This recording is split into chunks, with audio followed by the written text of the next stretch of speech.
तो जानकारी और ज्ञान में अंतर। जानकारी वो जो हमें किसी और से मिलती है, वो किसी दूसरे का अनुभव हो सकता है, वो किसी दूसरे की खोज हो सकती है, रिसर्च हो सकता है। वो हमें किसी दूसरे से मिलती है, उससे सुन करके या उसके वक्तव्य को पढ़ के, उसकी पुस्तक को पढ़ के। पर ज्ञान जो है वो अपने अनुभव से मिलता है। ज्ञान जो है अपने अंदर की बात है। ज्ञान जो है वो अपनी प्रज्ञा की बात है। इसीलिए हमारे ये जो दो नेत्र हैं इनको कहते हैं चर्म चक्षु, और हमारे अंदर एक नेत्र है जिसको कहते हैं ज्ञान चक्षु। जब ये ज्ञान चक्षु हमारा खुल जाए, फिर हमें जो है सत्य का ज्ञान होता है, और फिर हम सत्य से परम सत्य की ओर पहुंचते हैं। तो अब ज्ञान चक्षु और चरम चक्षु का जो भेद है ये आपको समझ में आ गया। इसी प्रकार जानकारी और ज्ञान का भेद है। जब तक ज्ञान चक्षु नहीं खुला, जब तक सत्य और परम सत्य की बात हमें समझ में नहीं आई, जानकारी में नहीं आई, तब तक ज्ञान हो ही नहीं सकता। और जिसका ध्यान नहीं है ज्ञान की तरफ, उसे भी ज्ञान नहीं हो सकता। ध्यान बिना नहीं होता ज्ञान। अब ये ध्यान कैसा है, हम बच्चों को बोलते हैं कि आप पढ़ाई में ध्यान लगाओ, बोलते हैं ना।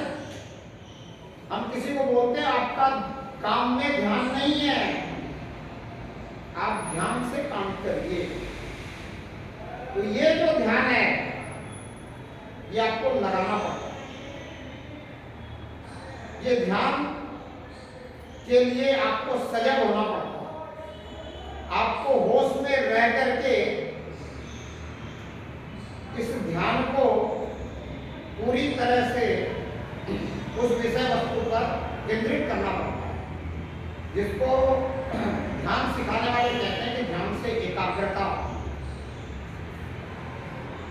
पर इसके आगे एक और बात है कि ध्यान बिना नहीं होता ज्ञान, और ज्ञान बिना नहीं टिकता ध्यान। अब ये कौन सा ध्यान जो ज्ञान के हुए बिना टिकता नहीं है? और वो ज्ञान कौन सा है जिसमें ध्यान टिकना चाहिए? तो विद्या जो है ये भी ज्ञान है, जानकारी नहीं है। शब्द जो है उनकी जानकारी हमें मिलती है, वाक्यों की जानकारी हमें मिलती है, ये हमने पढ़ा है सबने। पर जो विद्या है वो जब हमें मिल गई तो हमारे अनुभव से वो विद्या हमारे लिए ज्ञान का रूप भी ले लेती है।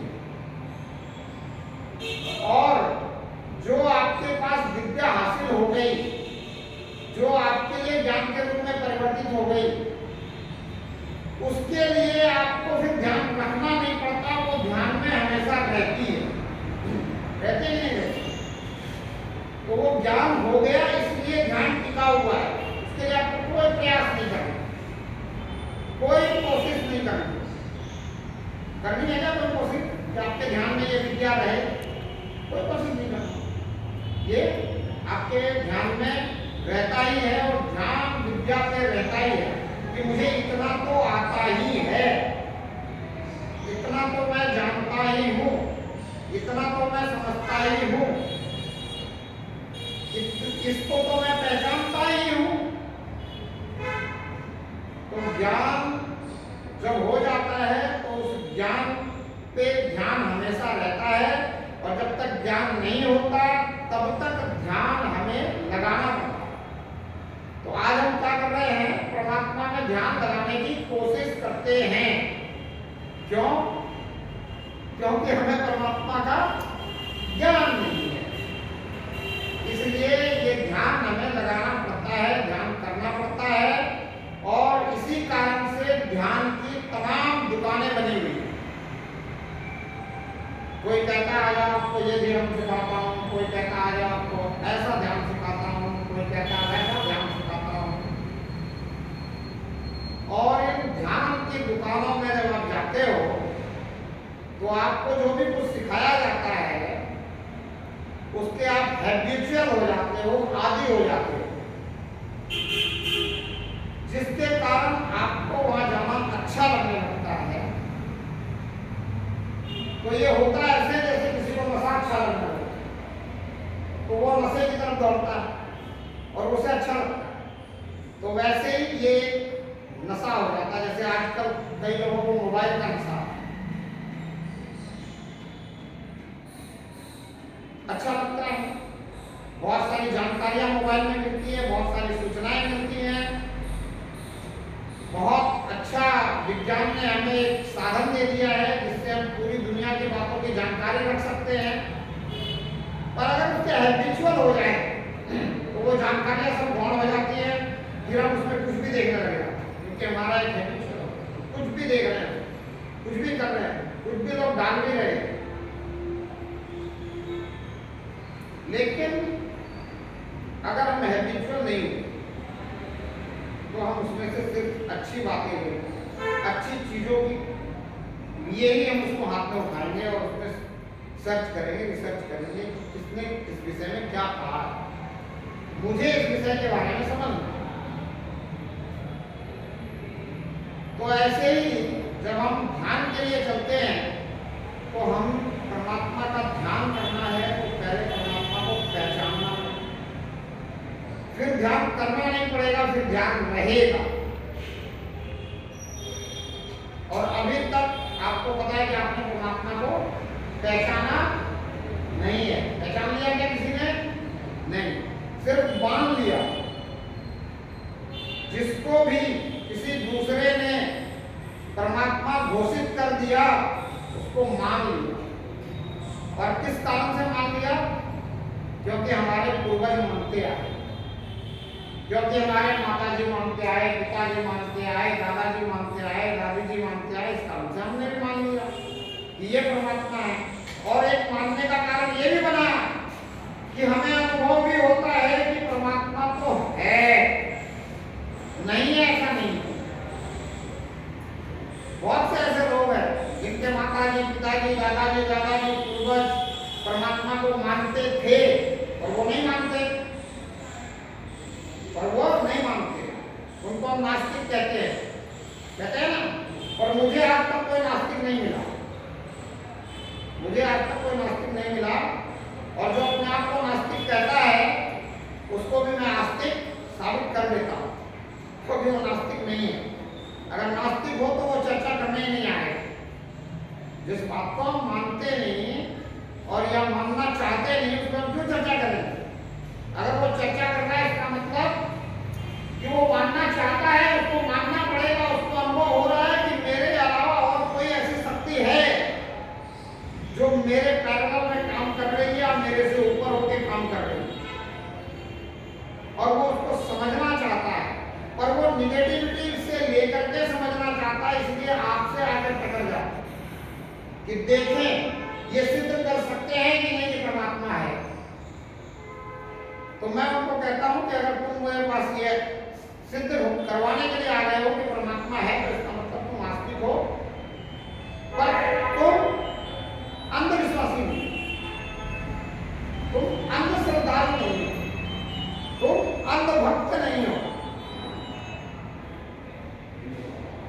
तुम पूरी तरह से अगर तुम्हारे विश्वास में आ जाए तो ही मानो, अन्यथा नहीं मानो।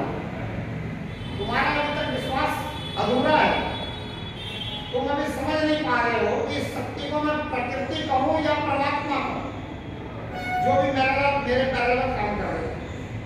कुछ लोग कहते हैं सब कुछ प्राकृतिक है, सब कुछ प्रकृति द्वारा हो रहा है,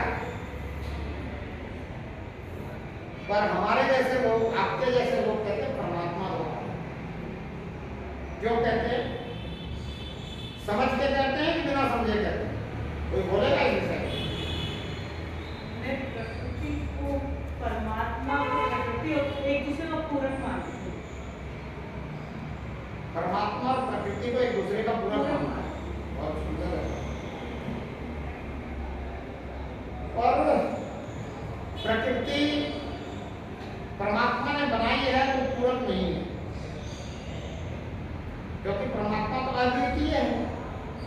इसके जैसा कोई नहीं है, इसके जैसा कोई हो भी नहीं सकता, क्योंकि अपने जैसा अपन कुछ बना ही नहीं सकते। सेम टू सेम अपन कुछ बना सकते हैं क्या? विवेकानंद जी ने कोई दूसरा विवेकानंद तैयार कर दिया क्या? दयानंद ने कोई दूसरा दयानंद तैयार कर दिया क्या? रामकृष्ण परमहंस ने कोई दूसरा रामकृष्ण परमहंस तैयार कर दिया क्या? महात्मा गांधी ने कोई दूसरा महात्मा गांधी तैयार किया? नहीं हो सकता। तो परमात्मा ने भी अपने जैसा किसी को नहीं बनाया, और प्रकृति परमात्मा की पूरक नहीं है। प्रकृति परमात्मा के आदेश पे, परमात्मा द्वारा बनाए गए विधि विधान पे ये जो संपूर्ण कार्य हो रहा है, इसी को प्रकृति है। परमात्मा द्वारा बनाए गए विधि विधान से जितने भी कार्य चल रहे हैं, इसी को हम प्रकृति कहते हैं। ठीक है कि नहीं? इसी को तो प्रकृति कहते हैं। ये सब कुछ कुदरत से हो रहा है, कुदरती हो रहा है। कुदरती मतलब प्रकृति जैसे जल, अग्नि, वायु, यही हमारे यहाँ के देवी देवताओं के नाम, उधर अग्नि देव है, तो प्रकृति में भी अग्नि शामिल है। इस तरह से पवन यदि उसमें है, तो मेरा सोच इस तरह से है कि ईश्वर को हमने साक्षात ऐसा नहीं देखा है। अब एक शब्द जो आपने ईश्वर बोला, इस शब्द पे भी मैं आपको बोला, ईश्वर में परम शब्द जोड़ा परमेश्वर। तो क्या परमेश्वर और ईश्वर दोनों एक ही है? ब्रह्म में एक शब्द जोड़ दिया परम, क्या ब्रह्म और परम ब्रह्म एक ही है? हम आत्मा और परमात्मा को समझते हैं, आत्मा में परम जोड़ा तो परमात्मा होगा, और हम ये मानते हैं कि मैं आत्मा हूँ और परमात्मा है। पर हम ईश्वर और ब्रह्म शब्द पे भूल कर जाते हैं।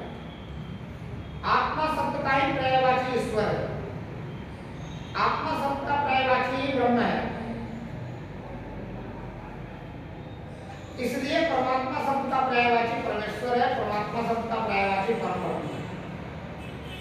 तो ये हमारी भूल क्यों हो रही है? क्योंकि हम सुनते आते हैं, और जो हम बचपन से सुनते आते हैं उसको आध्यात्मिक भाषा में पूर्वाग्रह कहते हैं। और इस पूर्वाग्रह का छूटना तब होता है जब कोई बात पूरी तरह से हमारी समझ में आ जाए। अगर आत्मा शब्द में परम जोड़ के परमात्मा बना, तो ईश्वर शब्द में परम जोड़ के परमेश्वर बना, तो ये परमात्मा का पर्यायवाची हुआ। वेद के अंदर कहा अहम ब्रह्मास्मि, मैं ही ब्रह्म हूं, ये बात बिल्कुल सही है। अगर आपने ये समझ लिया कि मैं शरीर नहीं हूं, शरीर मेरा है, शरीर में मैं हूं, और जब कभी समझो आपके शरीर में, पूरे शरीर में दर्द हो, आप क्या कहते हो?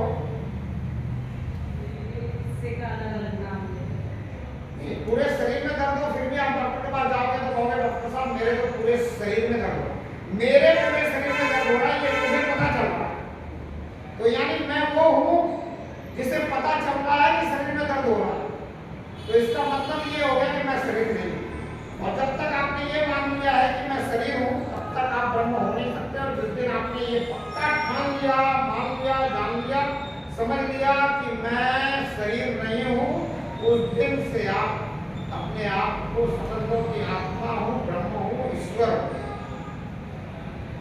पर ईश्वर का मतलब परमेश्वर नहीं, ईश्वर का मतलब परमेश्वर का अंश। परमेश्वर हमारा अंशी है, बहुत विशाल है, हम सूक्ष्म हैं। हमारा दायरा इस शरीर में ही है, और इस शरीर में भी हमारा दायरा सिर्फ इन 7 चक्रों में है। और आज ये बात सिद्ध हो चुकी है, क्योंकि बॉडी का हर पार्ट बदला जा रहा है, हर ऑर्गन बदला जा रहा है। किसी ऑर्गन में आप नहीं हो, कोई कहे हृदय में है, नहीं है, हृदय बदला जा रहा है। कोई कहे कि यहाँ है, वहाँ है, कुछ नहीं, सब कुछ बदला जा रहा है। मस्तिष्क भी बदला जा रहा है, सब कुछ सर्जरी शुरू हो गई। तो अब आपको पूरी तरह समझ जाना चाहिए कि मैं शरीर में किसी पार्ट्स में नहीं हूं। ये जो चक्रों का वर्णन किया है हमारे ऋषि मुनियों ने, इन चक्रों में हूं। और नाभिक चक्र से हमारी शुरुआत होती है।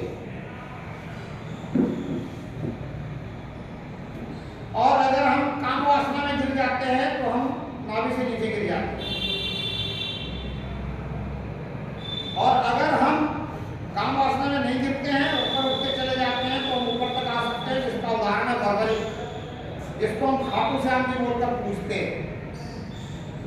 वो बर्बरिक का सिर्फ सर है, वहां धड़ नहीं है। और ये घटोत्कच के पुत्र हैं, भीम के पोते हैं। उनकी घटोत्कच की जो माता है वो राक्षसी है, हिडम्बा। हम राक्षस के कुल के पोते को पूज रहे हैं। क्यों पूज रहे हैं नहीं पता। हम क्यों पूज रहे हैं किसी को नहीं पता है। ये है पता? बताओ।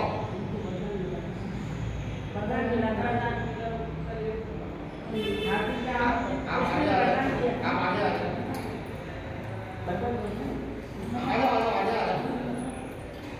विष्णु भगवान ने वरदान दिया।